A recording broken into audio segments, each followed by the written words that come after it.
Okay, pag-usapan po natin 10 maagang senyales na may sakit o magkakasakit yung tao. Okay, kung meron kayo nitong 10 ha, ibig sabihin baka hindi tayo ganun ka-healthy. Number 1, lagi kang sinisipon, laging may trangkaso. Buwan-buwan nagkakasakit. I'm sure may kilala kayo sa pamilya nyo o katrabaho nyo, laging may sakit, laging may sipon. Ibig sabihin, konting bacteria, konting virus lang, tinatamaan na siya. Hindi na malabanan ng immune system niya. Ibig sabihin, merong kulang sa katawan niya. Ba't siya laging nagkakasakit? Kulang ba siya sa vitamins? Meron bang kulang na vitamina o mineral sa katawan? Sobra ba siya stress? Mental, emotional o physical problem? Kaya laging tinatamaan ng sakit? O baka may nakatagong sakit na hindi natin alam? Diba? Baka may diabetes pala, may chronic disease, o baka may bukol pala sa katawan. So, yung laging nagkakasakit, hanapin natin bakit siya nagkakasakit. Number 2, may pagdurugo. Abnormal bleeding. Kahit anong bleeding sa katawan. Nose bleeding. Konting nose bleeding, okay lang. Baka sa init. Pero yung laging dumudugo yung ilong, lalo na kung one side lang dumudugo, pinapasilip natin yan. Chine-check for nasopharyngeal cancer. Pag dumi, may dugo, ayan, nakakatakot yan, di ba? Pag dumi mo, may pulang dugo, pwedeng almoranas lang, pwedeng anal fissure, o pwedeng may colon cancer. Kahit yung dumi na kulay itim, yung itim na parang dinuguan, dugo rin po yun eh. Dugo, naghalo sa acid ng tiyan, kaya nangingitim. Pwedeng may ulcer, may dumudugo yung sikmura. So, any bleeding, kahit sa regla, di ba? Normal ang regla, pero kung yung regla mo masyadong biglang humaba yung regla mo, naging 7 days, di ba? O hindi ka naman dapat reglahin, pero in between, dinudugo ka. O menopause na, o dapat wala nang regla. Tapos dinudugo pa rin, may spotting. O tapos magtalik, may pagdurugo, di ba? Hindi po normal yon. Magpapa-pap smear tayo, pa-check tayo sa OB-GYN, rule out tayo ng mga infection or yung mga cervical cancer, yun ang binabanggit. Any abnormal bleeding. Pag ubo, may plema, may dugo, o hindi rin normal yun, check din yung baga. Pag ihi, very pink, pag pink, dugo na yun eh. Pag ang ihi nyo kulay pink, nahaluan na ng ihi yung kaya light colored, dugo pa rin yun. UTI, kidney stones, o kidney cancer. Number 3, yung unstable yung personality. Parang hindi siya normal. Dati nakakausap, ngayon parang hindi makausap. Paiba-iba yung ugali. So, pwedeng may bipolar disorder, baka manic o depressive. Pwedeng may mental problems, schizophrenia. Pwedeng anemic. Pwedeng low blood sugar. Pwedeng may infection or dehydration. Okay. Number 4, dark yellow ang urine. Sobrang dark yellow. Di ba? Alam nyo na, medyo greenish na yung ihi. Hindi po normal yan. Kasi yung kulay ng ihi natin, tinitignan ng doktor yan, maraming sakit malalaman dun sa ihi. Dapat gusto natin light colored lang. Di ba? Pag kulay orange na, di ba? Tapos uminom ka maraming tubig, ganun pa rin yung kulay. Hindi po maganda yon. Kaya sabi ko nga, uminom ng maraming tubig palagi para safe ang kidneys natin. Ayaw natin ma-dehydrate. Isa pa, pag ang ihi nyo mabula, parang iced tea, ganun kabula. Ayan, umihi. Tapos mabula, ayaw mawala yung bula. Papa-urinalysis po tayo. Kasi pag chinek natin ang urinalysis, makikita kung may protina sa ihi. So, kung merong protein doon, baka diabetes, o merong kidney failure, o may kidney problem. Okay? Number 5, sobrang pagod. Okay?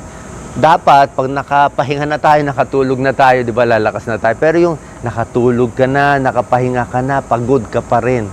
So, bakit laging pagod? Di ba? Depressed lang ba? Depressed, nakakapagod. Baka hypothyroid, pa-check yung thyroid. Baka yung adrenal gland, meron mga adrenal gland problem din. Meron din toxin overload, may toxin sa katawan. Pwedeng may cancer, minsan sobrang pagod, may helicopter. Pwedeng diabetes o pwedeng may chronic disease, kaya laging pagod. Number 6, may manas. Yan, ayaw natin may manas, di ba? Lagi nga sinasabi ng mga matatanda, pag may manas, ibig sabihin malapit na. Depende po sa manas. Pag konti lang yung manas, medyo normal lang yon. Kasi tayo talaga, mas malaki paan natin sa hapon, kasi nga nakatayo tayo, may konting pagmamanas yan, lalo na kung may edad. Above 40, 50, 60, mas nagmamanas tayo kasi yung mga arteries and veins natin, hindi na ganun kaganda. Pero yung manas na manas, yung isang pisil mo pa lang talagang paga yung paa, hanggang ankle, bukong-bukong, hindi po normal yon. Pwedeng may heart failure, mahina ang puso, nag-iipon ng tubig sa katawan. Pwedeng kidney failure, hindi umiihi, kaya nagmamanas. O pwedeng liver failure, nagbabara yung dugo sa atay, hindi gano'ng maka-flow doon, kaya nagmamanas. So, heart, liver o kidney ang possibility kung may manas. Yun po yung mas seryosong manas. Pero may manas na dependent edema lang sa mga security guard, sa mga sales lady, laging nakatayo, iba po yun. Okay? Next is, laging masakit ang tiyan. Okay? Okay lang minsan masakit yung tiyan, pero kung laging masakit, binabother ka na, hindi natin masabi. Alam nyo, yung masakit ng tiyan sa may kanan at itaas, papunta sa likod, gallbladder stones yon. Bato sa abdo, gallbladder stones, lalo na sa kababaihan, mga 40s, yan, fat, mataba, female, babae, 40s, makabagantian, common, nagkaka-gallbladder stone. Minsan, inooperahan po yan pag sumasakit. Pag yung sakit sa tiyan, nag-umpisa sa gitna, after 2 days, yung sakit sa gitna ng tiyan, lumipat sa kanan, right lower quadrant sa kanan, at sa ibaba, appendix po yun. Appendix yun, iba pakiramdam ng appendix. Papacheck tayo sa surgeon. Meron din sakit sa tiyan na sa may sikmura, pwedeng ulcer, nagugutom, GERD, hyperacidity, common yan. At meron din sakit sa tiyan, syempre yung mga pancreatic cancer na malala, mga stomach cancer, yung pa iba. At meron ding sakit sa tiyan na heart attack. Kasi ang sakit sa puso, hindi talaga sa dibdib, minsan sa may sikmura Pwede rin doon Number 8. 8 out of 10 na to. 8, hirap huminga. Alam mo yung hirap huminga nakakaiba. Parang lagi ka na lang hapo, di ba? Sa bata nga, pag mabilis huminga, pulmonya na yan. Sa matanda, pag mabilis huminga, pwede mo sabihin, tumatanda lang, kulang sa exercise, baka mataba, o baka nasa mataas na lugar kayo, tapos kulang ang hangin, pwede yon, mainit lang. Pero pag hinihingal talaga, pwedeng may bronchitis, pwedeng may hika, pulmonya, meron ding pulmonary embolism, yung dugo nagbuo ang dugo sa binti, pumunta sa baga, hindi po maganda. Merong emphysema, lakas manigarilyo, kaya hinihingal na.